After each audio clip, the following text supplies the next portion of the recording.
superiors as to the best way to effect the improvement of the existing races of intelligent beings. The plan of procedure is not uniform. Much is left to the judgment of a ministering pair, and mistakes are not infrequent, especially on disordered, insurrectionary worlds such as Urantia. Usually the violet peoples do not begin to amalgamate with the planetary natives until their own group numbers over 1 million.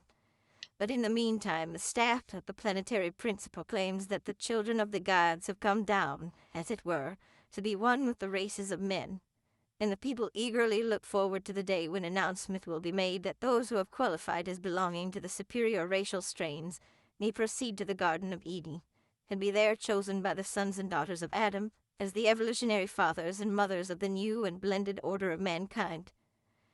On normal worlds, the planetary Adam and Eve never mate with the evolutionary races.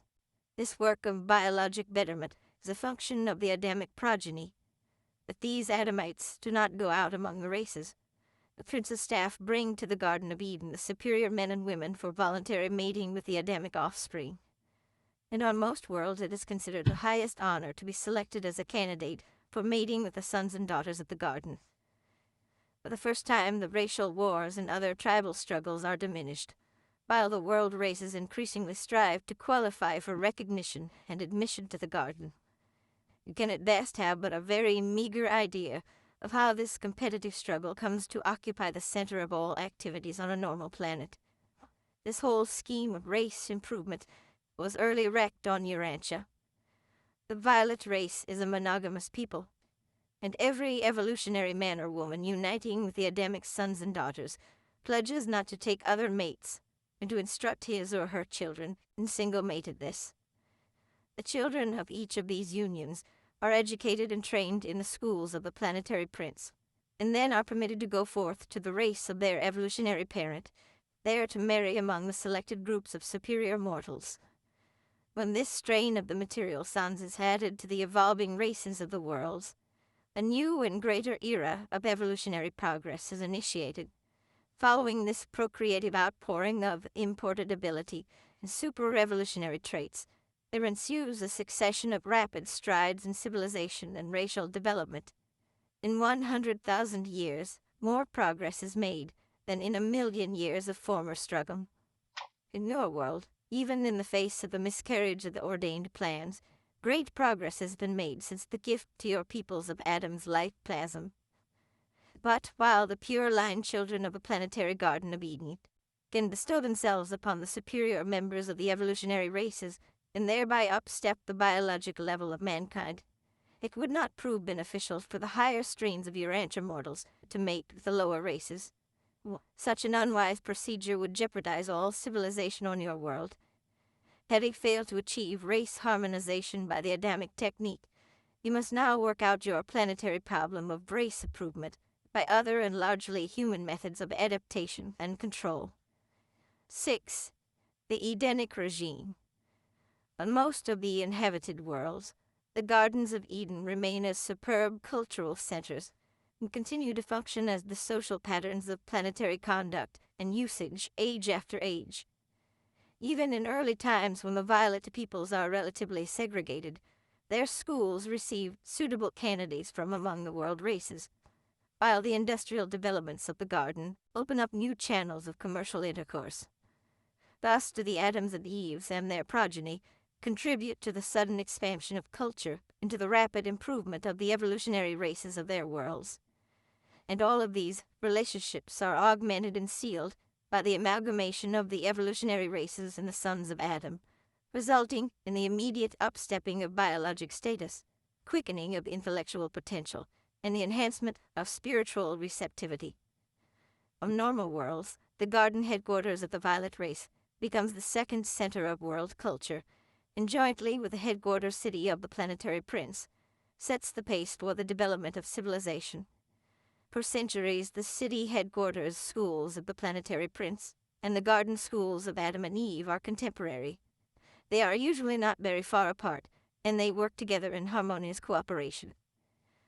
Think what it would mean on your world if somewhere in the Levant there were a world center of civilization, a great planetary university of culture, which had functioned uninterruptedly for 37,000 years, and again paused to consider how the moral authority of even such an ancient center would be reinforced, were there situated not far distant still another and older headquarters of celestial ministry, whose traditions would exert the cumulative force of 500,000 years of integrated evolutionary influence. It is custom which eventually spreads the ideals of Eden to a whole world. The schools of the planetary prince are primarily concerned with philosophy, religion, morals, and the higher intellectual and artistic achievements.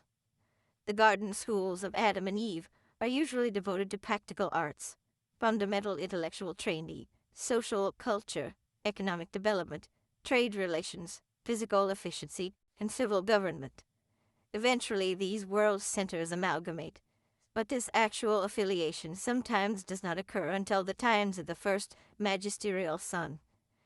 The continuing existence of the planetary Adam and Eve, together with the pure line nucleus of the violet race, imparts that stability of growth to Edenic culture, by virtue of which it comes to act upon the civilization of a world with the compelling force of tradition. In these immortal material sons and daughters, we encounter the last and the indispensable link connecting God with man, bridging the almost infinite gulf between the eternal Creator and the lowest finite personalities of time. Here is a being of high origin, was physical, material, even a sex creature like Urantia mortals, one who can see and comprehend the invisible planetary prince, and interpret him to the mortal creatures of the realm. For the material sons and daughters are able to see all of the lower orders of spirit beings. They visualize the planetary prince and his entire staff, visible and invisible. With the passing of centuries, through the amalgamation of their progeny with the races of men, this same material son and daughter become accepted as the common ancestors of mankind, the common parents of the now blended descendants of the evolutionary races.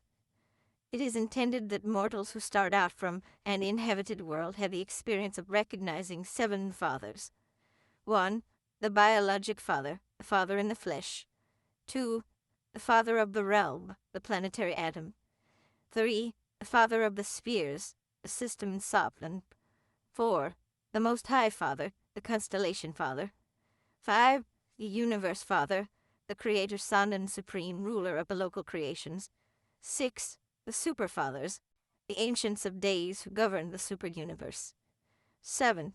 The Spirit or Havona Father, the Universal Father, who dwells on paradise and bestows his spirit to live and work in the minds of the lowly creatures who inhabit the universe of universes. 7. United Administration. From time to time, the Avenal Sons of Paradise come to the inhabited worlds for judicial actions. But the first Avenal to arrive on a magisterial mission inaugurates the 4th dispensation of an evolutionary world of time and space. On some planets where this magisterial sun is universally accepted, he remains for one age, and thus the planet prospers under the joint rulership of 3 suns, the planetary prince, the material sun, and the magisterial sun, the latter 2 being visible to all the inhabitants of the realm. Before the first magisterial sun concludes his mission on a normal evolutionary world, there has been effected the union of the educational and administrative work of the planetary prince and the material sun. This amalgamation of the dual supervision of a planet brings into existence a new and effective order of world administration. Upon the retirement of the magisterial sun, the planetary Adam assumed the outward direction of the sphere. The material son and daughter thus act jointly as planetary administrators until the settling of the world in the era of light and life, whereupon the planetary prince is elevated to the position of planetary Soplan. During this age of advanced evolution, Adam and Eve become what might be called joint prime ministers of the glorified realm. As soon as the new and consolidated capital of the evolving world has become well established, and just as fast as competent subordinate administrators can be properly trained, sub-capitals are founded on remote land bodies and among the different peoples. Before the arrival of another dispensational sun, from 50 to 100 of these sub-centers will have been organized. The planetary prince and his staff still foster the spiritual and philosophic domains of activity. Adam and Eve pay particular attention to the physical, scientific, and economic status of the realm. Both groups equally devote their energies to the promotion of the arts, social relations,